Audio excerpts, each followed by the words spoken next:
Le message ce matin est intitulé « Sortie de la fosse ». Je bénis le Seigneur parce que lui, quand il voit les situations par lesquelles les enfants de Dieu passent, il inspire des solutions. Et lorsque cela est transmis et que nous utilisons ce qu'il nous donne comme solution, cela agit puissamment dans nos vies. Nous savons tous que la fosse est un trou dans lequel généralement on ne trouve pas des choses agréables. Dans une fosse, on ne trouve pas des bonnes choses. Lorsqu'on creuse une fosse et qu'on abandonne, tout ce qu'on peut voir là, c'est des insectes, des déchets, des choses qui sont vraiment pas bonnes à voir. Et au moment où on se trouve pogné là-dedans, je parlais en québécois ce matin, quand on se trouve pogné dans une fosse, ça devient compliqué pour sortir de là si ce n'est avec l'aide de Dieu, si ce n'est avec la puissance de son nom. Nous allons aborder ce thème de manière spirituelle en ce jour, que le Seigneur nous donne de comprendre. D'une manière ou d'une autre, lorsque quelqu'un se trouve dans une fosse, la personne peut se trouver sans le savoir. Des fois, nous sommes ignorants des fosses dans lesquelles nous nous trouvons. Nous avons l'intention que tout va bien, mais lorsque nous allons fouiller dans le profond, on va remarquer qu'il y a des affaires qui ne marchent pas et que nous sommes comme prisonniers dans ces affaires, dans cette fosse. Le message va plus nous parler des attitudes à adopter lorsqu'on se trouve dans une fosse. Comment faire pour sortir de là? Quelle est la position à prendre? Et aussi la gloire à venir afin que nous soyons délivrés de la fosse. La parole de Dieu nous dit, après les persécutions, tout ce qui vient, c'est la gloire de Dieu. Amen. Alléluia. On va plus se fier dans le livre de Daniel, chapitre 6. Ouvre ta Bible, reste dans le livre de Daniel. C'est là qu'on va beaucoup parler. Nous connaissons tous l'histoire de Daniel dans la fosse au lion. Ça n'a pas été facile pour lui. C'est une histoire que quand nous lisons ça, nous avons vraiment peur parce que on voit la souffrance de Daniel dans cette situation. Mais quelque chose s'est passé. Alléluia. Nous allons aller tranquillement. La fosse dans laquelle tu te trouves, la raison c'est tout simplement parce qu'il y a une étoile sur ta vie que l'ennemi a vue. Et il veut empêcher que cette étoile brille. Est-ce que quelqu'un a compris ça? Si tu es dans une fosse, c'est parce que le diable te suit et il voit que tu dois briller. Il voit ton étoile à quelque part, mais il cherche des moyens pour te maintenir captif, afin que cette étoile ne puisse pas prendre le jour. On va ouvrir nos Bibles dans le livre de Daniel, chapitre 6, le verset 1 au verset 9. Daniel 6, 1 à 9.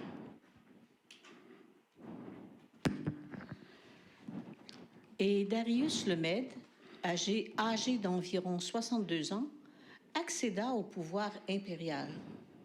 Darius jugea bon de nommer 120 satrapes pour gouverner tout l'Empire.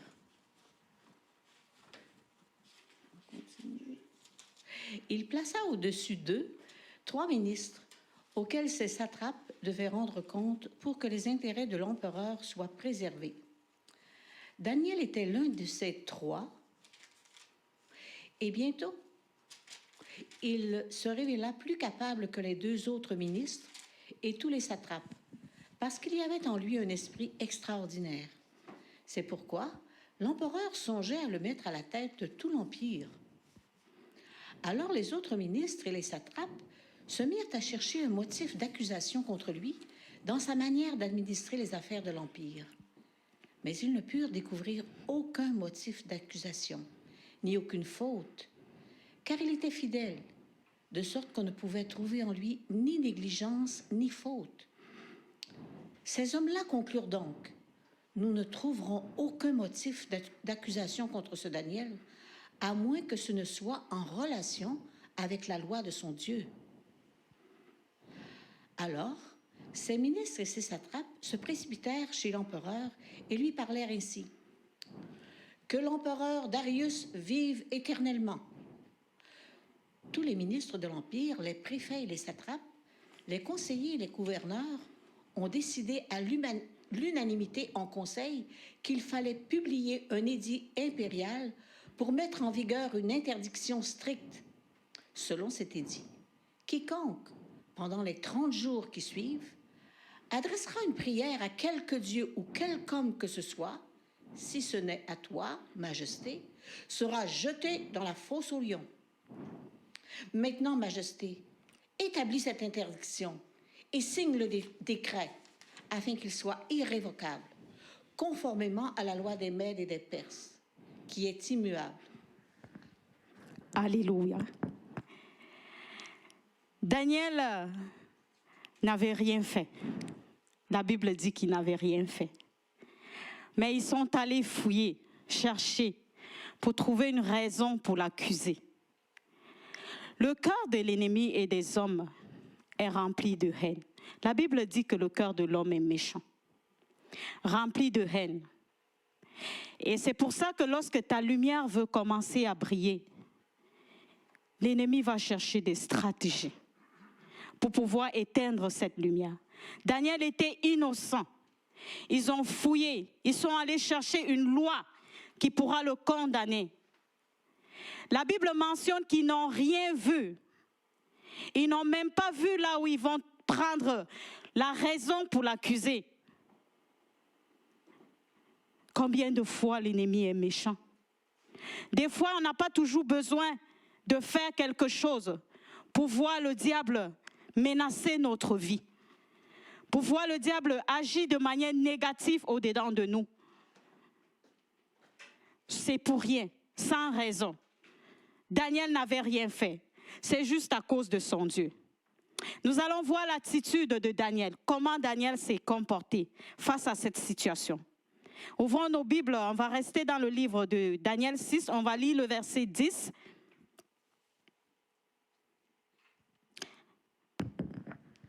Là-dessus, l'empereur Darius signa le décret portant l'interdiction.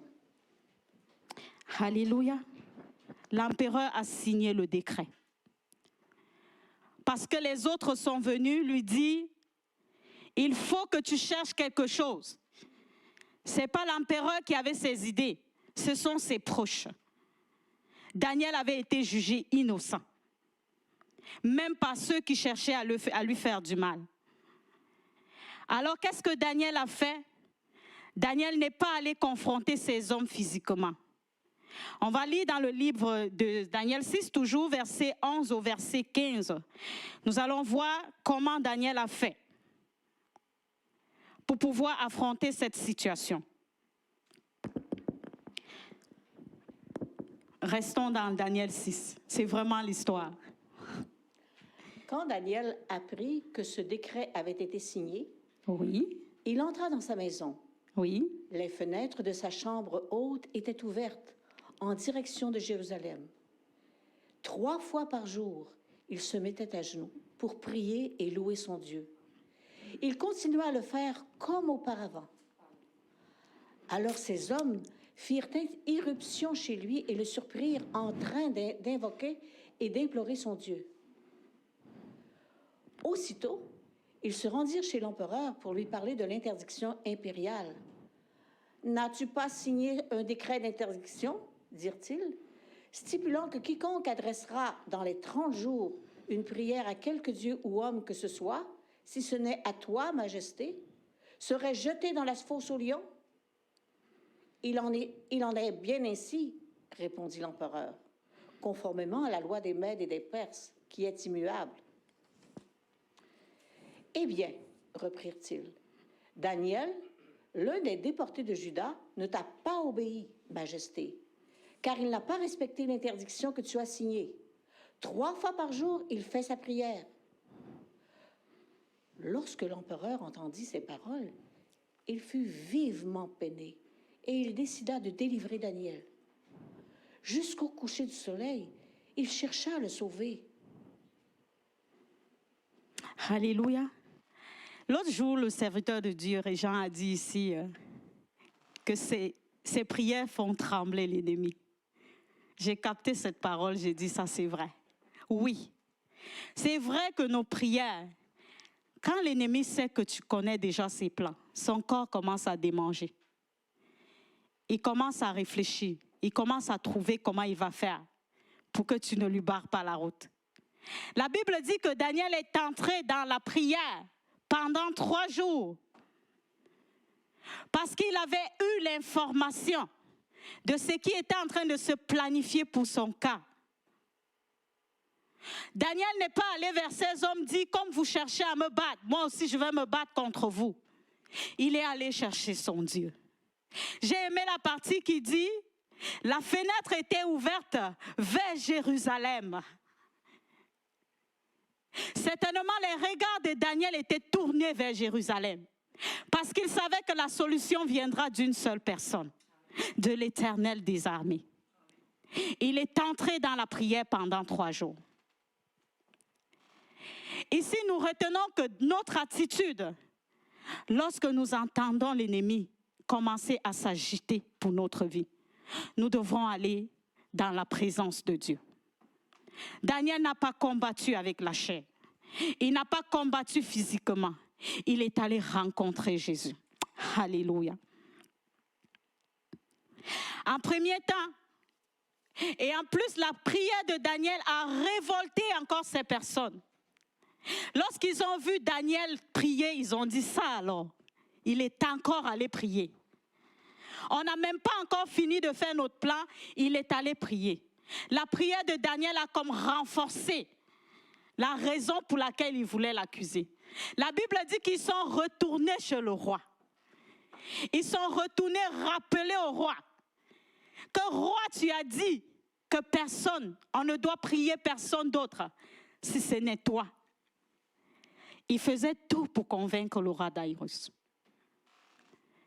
Et je viens encore rappeler que Daniel n'avait rien fait. Des fois, dans nos prières, nous demandons, Seigneur, qu'est-ce que j'ai fait pour vivre tout ceci? Ne pose plus cette question à Dieu, parce que ce n'est pas forcément quand tu as fait quelque chose que l'ennemi te cherche. Ce n'est pas forcément quand tu es en erreur que l'ennemi te cherche. Il peut te chercher pour rien, sans raison. Est-ce que quelqu'un comprend ça?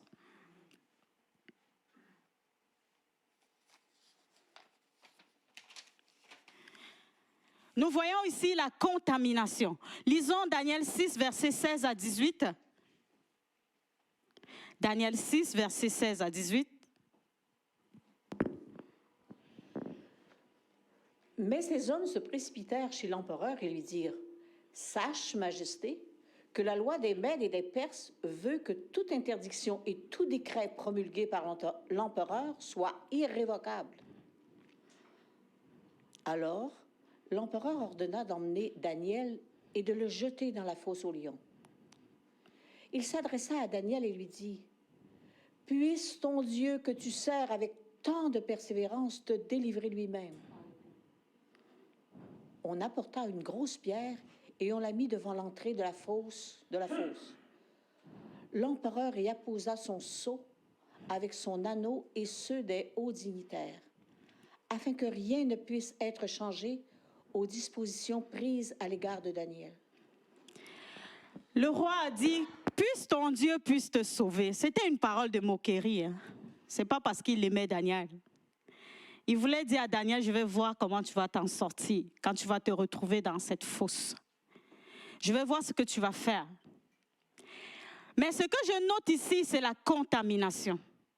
Nous pouvons voir que le roi Daïrus, ce n'était pas son intention de jeter Daniel dans la fosse. Mais parce que les autres sont venus, comme l'agresser, lui mettre la pression qu'il faut qu'on fasse quelque chose à Daniel. Et ils avaient déjà tout organisé, que c'est dans la fosse aux lions qu'on va mettre Daniel. Parce qu'ils savaient que pendant que Daniel sera dans la fosse aux lions, pour eux, il devait être dévoré par les lions. Le roi n'était pas là au début du complot. Ils ont tissé le complot entre eux. Ils sont juste venus mettre le roi au courant. Je veux dire à quelqu'un ce matin, ne prends pas des décisions dans la vie parce que quelqu'un est venu te dire autre chose. Prends des décisions parce que le Seigneur te l'a révélé. le roi a écouté la parole que ses proches lui ont apportée. Puis il a accepté le décret. La Bible dit qu'ils sont venus avec des bruits. Ils sont venus nombreux. Vous voyez combien de fois les gens peuvent venir étouffer pour pouvoir prendre forcément, pour pouvoir avoir obligatoirement la raison. Ils sont venus nombreux parce qu'ils savaient qu'ils étaient beaucoup et le roi était seul. Ils savaient que leur décision, le roi va seulement accepter. Il ne va pas aller contre ce qu'ils ont dit. Est-ce que quelqu'un comprend ça? Donne-moi ton oreille ce matin. La contamination, c'est comme ça que ça se passe.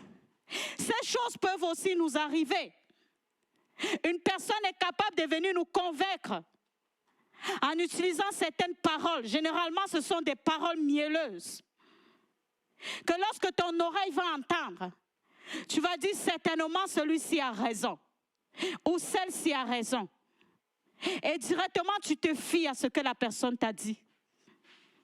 Tu vas dans la même lancée que lui. Il y a certains qui ont suivi les autres, pas parce qu'ils voulaient, mais parce qu'ils ont entendu les mensonges ou alors les complots qui étaient organisés. Et généralement, ce qui arrive, c'est que lorsque nous arrivons, nous commençons à regretter. Nous commençons à se poser la question, pourquoi nous les avons suivis? On n'a pas consulté le Saint-Esprit. On n'a pas cherché à savoir c'est quoi la volonté de Dieu face à cette situation. Le roi a accepté la décision de ses proches. Il a dit, ok, comme vous avez dit, on va aller mettre Daniel dans cette fosse. On peut carrément lire dans la parole de Dieu que ce n'était pas sa volonté. C'est pour ça que beaucoup de gens, même ceux qui ont donné leur vie au Seigneur, parce qu'ils vont suivre quelqu'un d'autre, l'enfer peut leur guetter. Tout simplement parce que tu n'as pas eu le discernement. Tu as suivi un chemin qui n'était pas destiné à toi. Après, quand nous allons nous retrouver dans les tourments, c'est tout simplement parce que nous n'avons pas obéi à Dieu, nous avons obéi à l'homme. Nous avons suivi le chemin de l'homme. Alléluia. Il y a beaucoup de personnes qui ont abandonné la foi. Pas parce que c'était destiné qu'ils vont abandonner la foi. Pas parce que c'était le choix de Dieu qu'ils vont abandonner la foi. Parce qu'ils ont suivi quelqu'un d'autre qui a abandonné la foi. Et ils ont dit, je pense que le chemin là, c'est le meilleur. Pourtant, certainement, cette personne était un choix pour l'Éternel. La contamination. Et lorsque nous commençons à devenir contaminés, lorsque nous commençons à recevoir ce genre de choses dans notre cœur, faisons attention. Parce que c'est sûr que la fin sera la séparation avec le ciel. Ça sera la séparation. Alléluia. Ceci arrive à plusieurs chrétiens. Je me fie ici sur l'Église, sur la Bible. Parce que ceci arrive à plusieurs enfants de Dieu. Parce qu'une personne a décidé d'abandonner. Et la personne est venue te contaminer. Ou bien te donner des raisons. Tu te fies sur cette raison. Puis tu suis la personne. Qu'est-ce qui arrive après? C'est la rupture. Le roi Daïrus, il a écouté la voix de ses proches. Et généralement, ça ne vient pas de loin. Ce sont les proches. Ce sont les proches qui vont chercher à contaminer. Et lorsque tu es contaminé, ce n'est pas facile que tu reviennes en arrière. Nous savons tous que l'ennemi a des paroles mielleuses. Lorsqu'il veut faire quelque chose, lorsqu'il veut que tu le suives, écoutez bien-aimé, il va s'arranger à ce que ta vie soit ressemble à une lumière qui n'est pas une lumière. Tu vas voir que les choses deviennent belles. Quand bien même tu vas abandonner la foi, les choses vont sembler bien. Mais j'ai quelque chose à te dire. C'est une fausse bénédiction. Parce que les choses pareilles finissent toujours par être détruites. Le roi d'Aïrus a été contaminé par les autres. Puis il est allé jeter Daniel dans la fosse aux lions. Parce qu'il savait que c'était terminé pour Daniel. Les personnes qui avaient comploté, ils savaient que Daniel ne va pas survivre à cela. Mais j'ai une bonne nouvelle pour toi. Alléluia. J'ai une bonne nouvelle pour toi. Le Seigneur nous dit dans sa parole que les complots qu'ils ont formés contre toi, cela ne vient pas de moi. Est-ce que quelqu'un a compris ça? Cela ne vient pas de moi. Et lorsque le Seigneur voit ce genre de complot et que tu vas dans sa présence comme Daniel a fait, oh, il ne peut pas t'abandonner. Il ne peut pas t'abandonner. Que quelqu'un dise avec moi la prière. Oh, dis avec moi la prière. Lorsque tu pries et que tu vas poser ton cas devant le Seigneur, il ne reste pas insensible. Parce qu'il a écouté le cri de ton cœur. Et il va se rassurer que tout se passe comme il faut. Alléluia. Et quand ces choses arrivent, prends du temps. Va questionner le Seigneur. Va poser la question à Dieu. Va parler particulièrement, de manière confidentielle avec ton Dieu. Pour comprendre c'est quoi qu'il a à te dire. Ne prends pas des décisions parce que tu t'es fié à ce que tes proches ont dit. Daïrus a regretté, hein? On va le voir plus loin. Il n'a pas eu la paix. Il n'a pas été tranquille. Alléluia.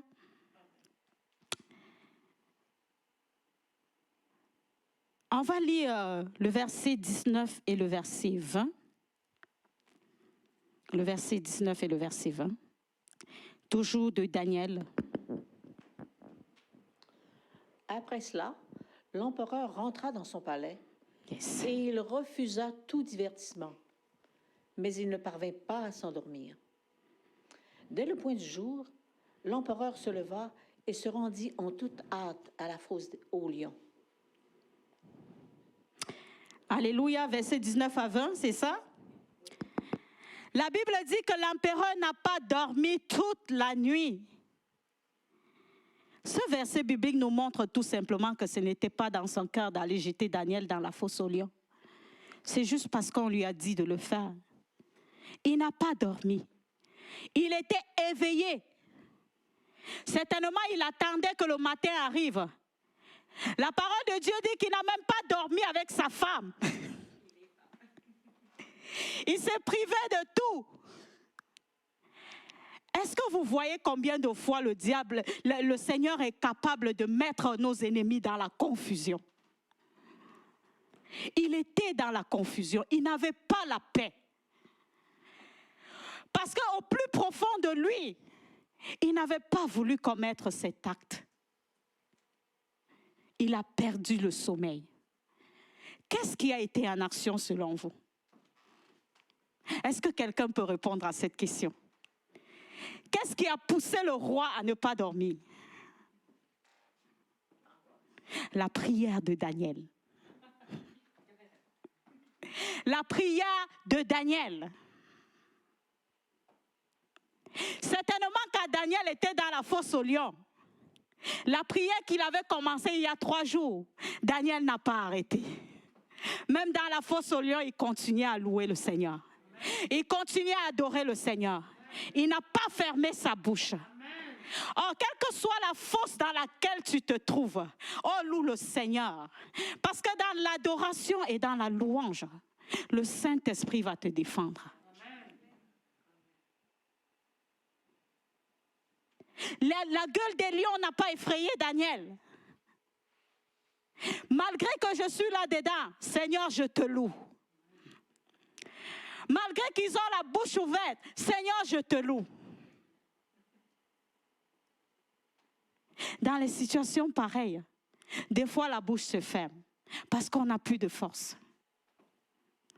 Mais toi qui vis une situation pareille ce matin, que le Seigneur continue à ouvrir ta bouche pour le louer au nom de Jésus. Amen. Alléluia. Le roi n'a pas dormi. Tellement jeûné qu'il attendait que le jour se lève rapidement. Parce qu'il était dans les tourments. Il était troublé. Oh, j'ai une bonne nouvelle pour toi. Il y a les personnes qu'on peut toucher et les personnes qu'on ne peut pas toucher. Amen.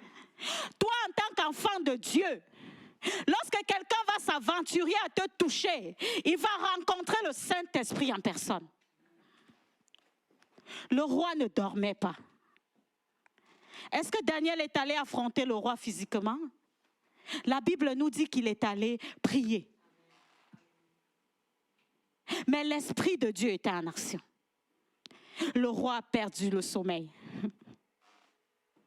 Nous ne prions pas pour la mort de nos ennemis. Hein? Non, ce n'est pas ce que nous voulons. Moi, ma prière, c'est qu'ils vivent pour me voir prospérer. Ils vivent pour voir la gloire de Dieu sur ma vie. Ne priez pas qu'ils meurent. Parce que ce n'est même pas la volonté de Dieu. Seigneur, ils ont tissé des complots contre moi. Mais je veux que tu leur laisses vivre. Parce que le miracle que tu es en train de vouloir opérer dans ma vie, ils vont voir cela de leurs yeux. Et ils diront, l'Éternel est grand. Alléluia. La Bible dit qu'il est allé d'une voix. Il a appelé Daniel d'une voix triste.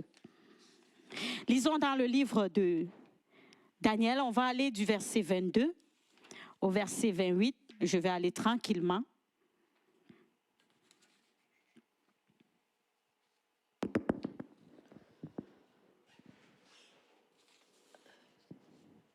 Le verset 22 au verset 28.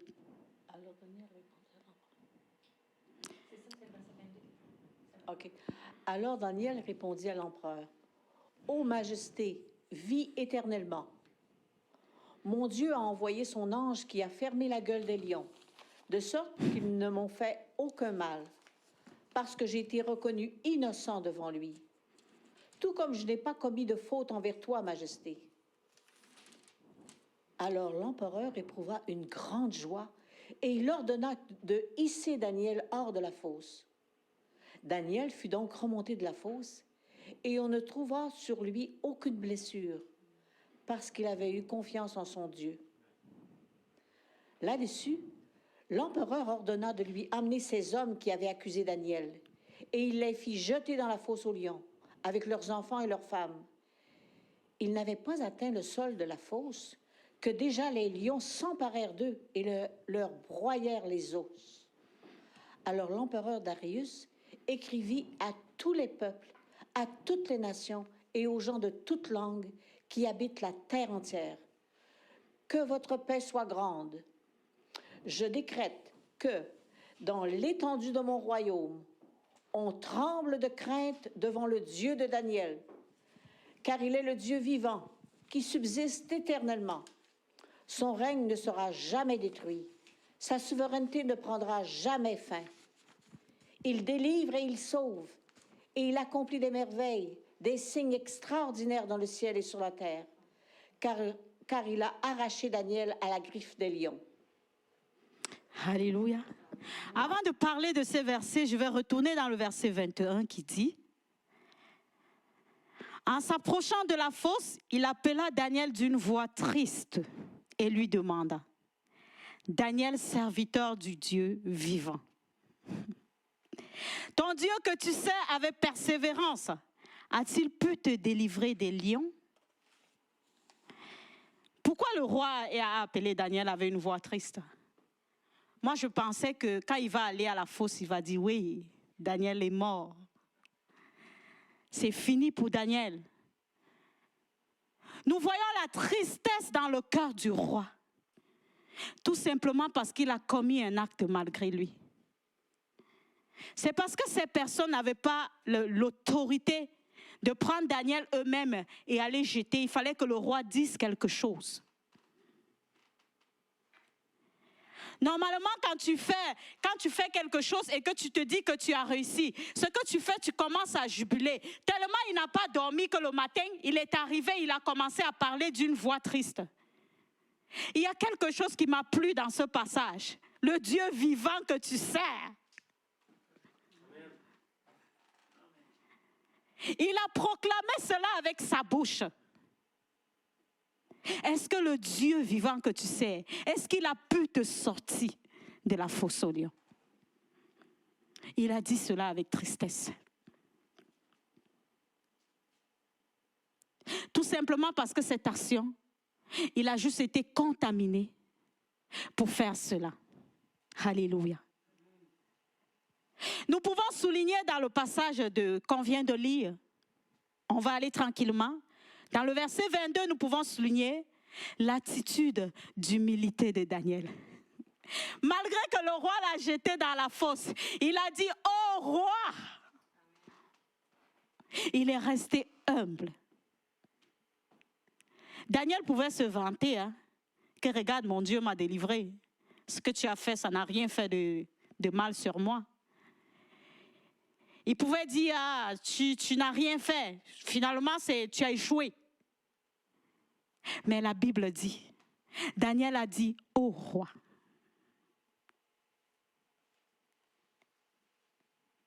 Est-ce que lorsque nous sommes dans ces situations, quand nous avons la délivrance, oui, bénissons l'Éternel. Mais ne prenons pas cela pour nous prendre la tête avec ça. Restons dans l'humilité. Restons dans l'humilité. C'est ce que Daniel a fait. Et c'est cette attitude qui a été le point de défense de Daniel. Daniel aurait pu répondre avec un ton audacieux. Il aurait pu dire, regarde, ouvre ta fosse, je suis là. Puis ma peau est nette et claire. Il n'y a rien qui m'est arrivé. Il n'y a rien qui m'a touché. Mais il a dit, ô roi. La Bible dit que l'humilité précède la gloire. Parce que la fin de cette histoire est tellement touchante. Alléluia. Daniel est resté humble. À cause de cette attitude d'humilité de Daniel, le Seigneur a fait de Daniel une renommée. Il a fait de Daniel un grand homme dans cet endroit. Ouvrons nos Bibles dans le livre de Proverbes, on va changer un peu. Proverbes chapitre 15, je vais appuyer un peu ce que je suis en train de dire. Proverbes chapitre 15, verset 33. Juste le verset 33. C'est la parole de Dieu, je n'invente pas. Révérer l'Éternel, car se mettre à l'école de la sagesse... Oh non. Révérer l'Éternel, c'est se mettre à l'école de la sagesse. Avant d'être honoré, il faut savoir être humble. Alléluia. Proverbe chapitre 33, je ne pense pas que c'est le verset. Proverbe chapitre 15, verset 33.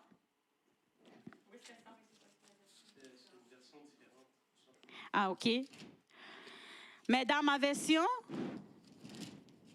la Bible dit, l'humilité précède la gloire. C'est parce que je n'ai pas d'autre version. L'humilité précède la gloire, c'est la parole de Dieu.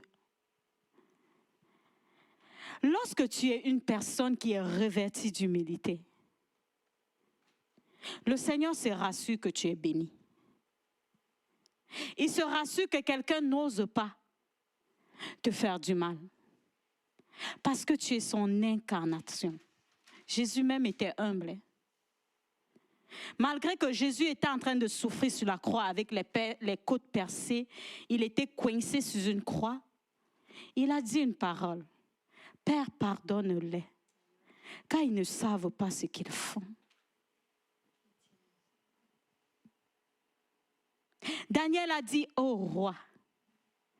Puis il a dit au roi, de la même manière que j'ai été trouvé innocent devant le Seigneur, roi, je suis aussi innocent devant toi. Je n'ai rien fait de mal. La Bible dit que le roi a demandé qu'on aille enlever Daniel. Il a dit, sortez Daniel de cette fosse. Est-ce qu'on est en train de remarquer les points, l'attitude de Daniel dans cette situation? Cette attitude qui l'a aidé. Il a dit, sortez Daniel de cette fosse. Au verset 23, la Bible dit, le roi fut joyeux. La joie a saisi son cœur. Sa tristesse était partie. La joie a saisi son cœur. Parce qu'au plus profond du roi, il ne voulait pas voir Daniel mourir. Il ne voulait pas la chute de Daniel. La délivrance de Daniel a confondu les personnes qui ont comploté contre lui. D'un cœur joyeux, ça nous démontre clairement que le bic avec lequel le roi a signé ce décret, c'était la main de l'ennemi qui était en action pour signer le décret contre Daniel. Il était content parce que Daniel n'a pas été dévoré. De toute façon, certainement quand Daniel est arrivé dans la fosse aux lions, le Seigneur a fait comme ça sur leur gueule. Il a dit, vous allez la fermer parce que c'est mon serviteur, c'est mon enfant. Sa chair n'est pas mangeable. Est-ce que quelqu'un a compris ça? Sa chair, on ne peut pas la toucher. Il était mieux qu'ils ferment leur gueule. Alléluia. La chair de Daniel était intouchable. Certainement, les lions ont maigri dans cette fosse. La puissance de l'Éternel peut arriver jusque-là. La prière de Daniel.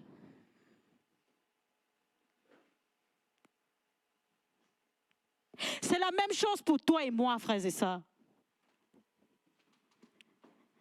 La Bible dit que nous sommes la prunelle des yeux de l'Éternel.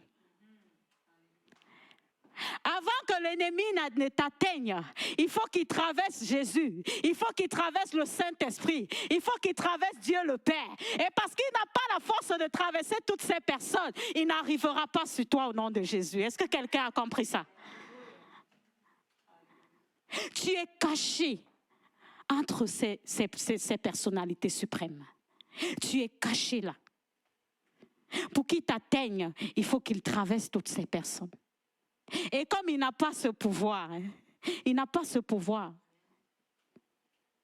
Juste arriver sur le Saint-Esprit, le Saint-Esprit va lui dire, qu'est-ce que tu fais là? Ça, c'est ma propriété. Est-ce que quelqu'un peut dire, je suis la propriété du Seigneur? Ça, c'est pour moi. Tu n'as pas le droit. Je ne te donne pas la permission. Daniel est resté dans la fosse aux lions. Il a passé toute la nuit. Oh, je peux imaginer comment les lions avaient faim après ça. Je peux imaginer l'intensité de la famine qui était dans leur ventre. Ils avaient hâte de manger. Ils avaient hâte de compenser. Parce que la chair de Daniel les a effrayés. Ce n'était pas mangeable.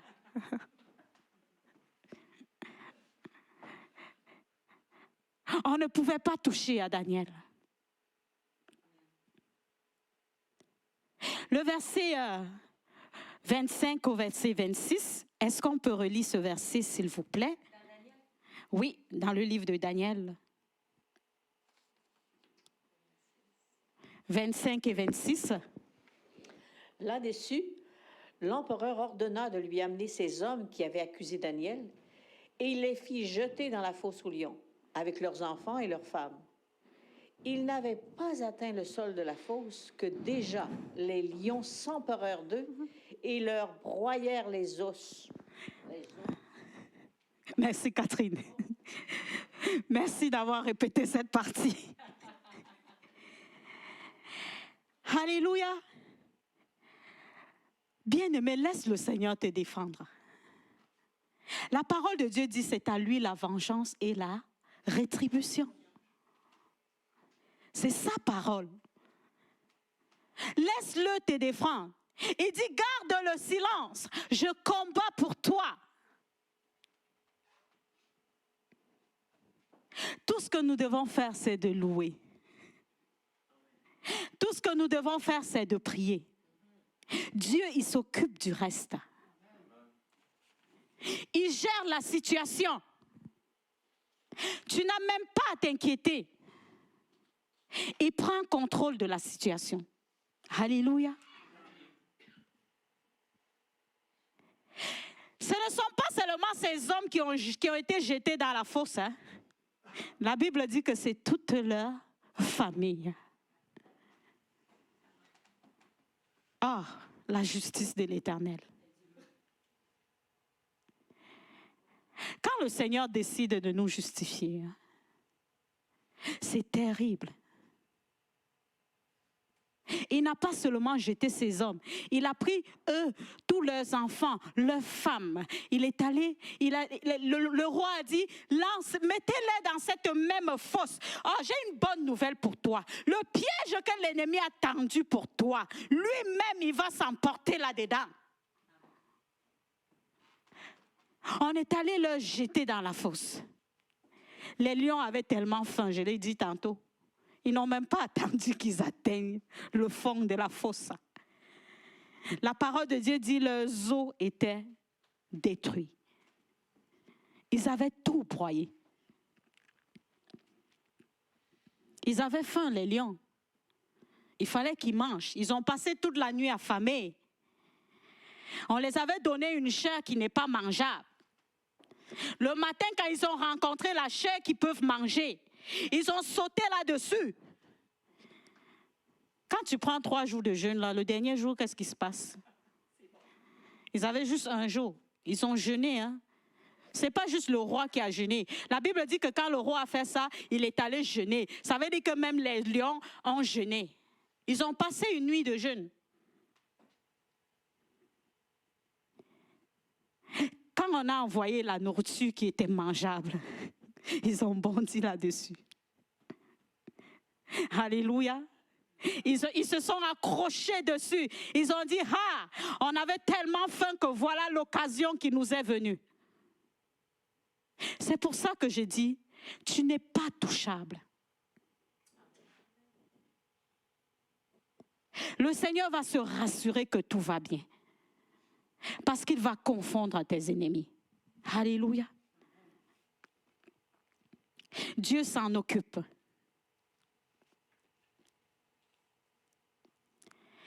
La Bible dit dans le verset 25 à 28 que le roi a ordonné qu'on commence à louer le Dieu de Daniel. Ça ne s'est pas seulement arrêté à ce niveau. Ce n'est pas juste... Daniel n'a pas juste eu sa délivrance. Le Seigneur a continué à se glorifier. Le Seigneur a utilisé l'histoire de Daniel pour faire de cela de l'évangélisation. Il a utilisé le nom.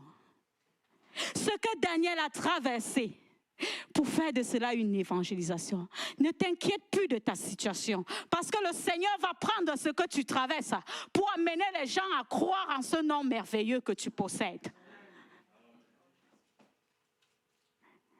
Daniel est l'histoire de Daniel. Ce n'est pas Daniel qui évangélise. Je ne sais pas si vous remarquez que Daniel, après être sorti de la fosse, il n'a plus rien dit. C'est le roi qui s'est occupé du reste.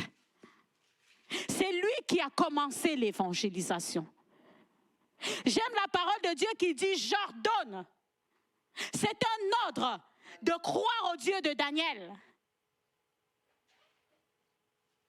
Il faut que notre histoire arrive à cette étape où notre situation va obliger un païen à accepter notre Jésus. C'était obligé. Il ne donnait pas la vie. Il a dit, je vous oblige. Est-ce que c'est facile de changer une loi, un ordre qui a été donné, en plus par un roi? Alors, ce qui me plaît, c'est parce que le roi n'a pas dit « adorez-moi ». Il s'est mis de côté. Il a senti que là-bas, ses forces sont limitées. Il n'a pas de puissance. C'est le Dieu de Daniel qui a la puissance extrême. Il a dit « vous allez adorer le Dieu de Daniel ». Ce n'est pas une question de choix. Il fallait que la population, cet endroit, cette ville, commence à adorer ce Dieu-là. Et ce n'était pas fini. Oh, Daniel est allé de gloire en gloire. Il est allé d'évolution en évolution. Et lorsque le roi a fini cela, il a dit, vous allez louer le Dieu de Daniel. Lorsque ces personnes venaient adorer, venaient comploter contre Daniel, ils sont venus nombreux. Hein? Mais je suis certaine que la quantité qui sont venus n'atteint pas la quantité de personnes qui ont accepté le Dieu de Daniel. Alors, lorsque le Seigneur décide d'agir, il est toujours supérieur. Alléluia. Ton histoire est un sujet d'évangélisation. Dis Amen avec moi. Nous passons souvent par des moments, nous nous demandons, Seigneur, pourquoi ça nous arrive? C'est parce que Dieu veut utiliser cela comme un témoignage. Il veut utiliser cela pour visiter la vie de quelqu'un. C'est pour ça qu'il dit ce matin, ne t'inquiète plus. Parce que je gère la situation.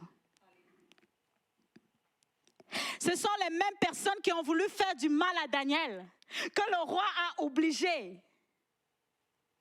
C'est cette ville que le roi a dit, je ne vous donne pas le choix. Vous êtes obligés de croire à ce Dieu. Catherine, quelqu'un va être obligé de croire à ton Dieu. Parce que le Seigneur va l'obliger. Est-ce que tu peux acclamer la parole de Dieu, mon frère? Alléluia!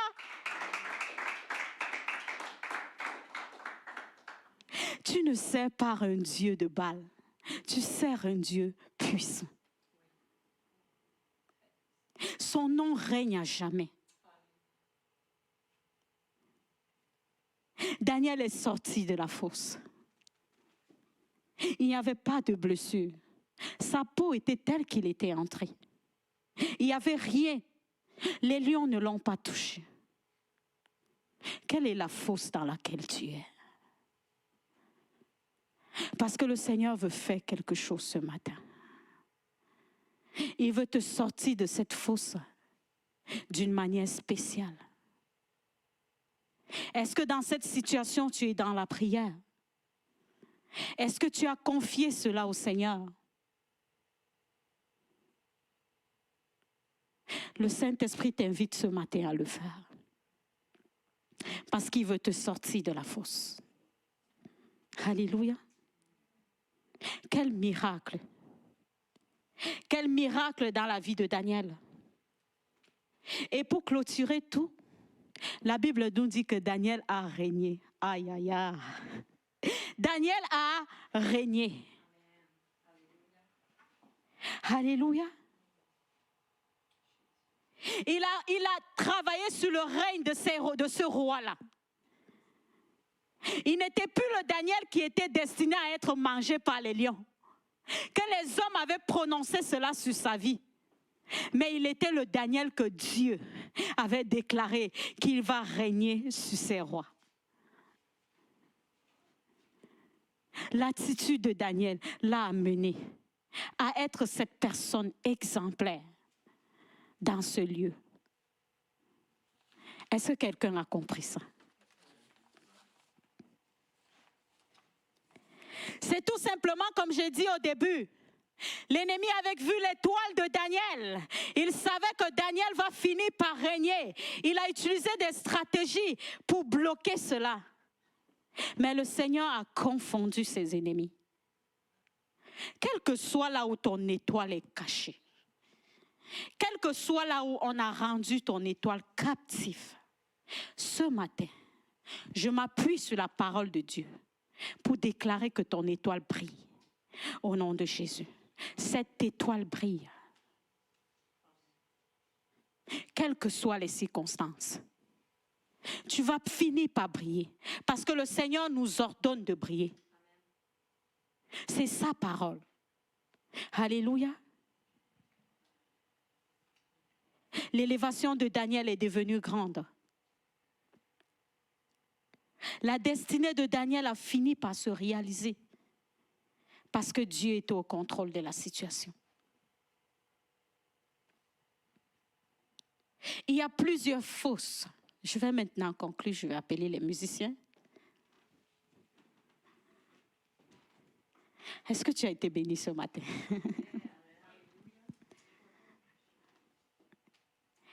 Il y a plusieurs fosses dans lesquelles nous pouvons nous trouver. Je ne sais pas dans laquelle tu es, mais le Seigneur Jésus et toi, vous savez. Le message, je l'ai préparé en 2 parties. La deuxième partie parle de certaines fosses dans lesquelles nous pouvons être et comment s'en sortir. Il y a des types de fosses. Le jour où j'aurai encore l'occasion, je vais partager là-dessus, sur les différentes fosses dans lesquelles nous pouvons nous trouver. C'est plein, hein? Il y a la fosse de la maladie, la fosse du chômage, la fosse du célibat. Il y a plusieurs fosses. On est là-dedans même de manière inconsciente. Mais Dieu, au travers de son esprit, nous aidera à être délivrés. Ce matin, je vais m'arrêter là. On va lire dans le livre de Psaume 103, verset 4. Psaume 103, verset 4. Qui t'arrache à la tombe, c'est lui qui te couronne de tendresse et d'amour. Alléluia. Il t'arrache de la fosse et te couronne de tendresse et d'amour. Ce matin, je veux juste te dire, la fosse dans laquelle tu es, le Seigneur confond tes ennemis.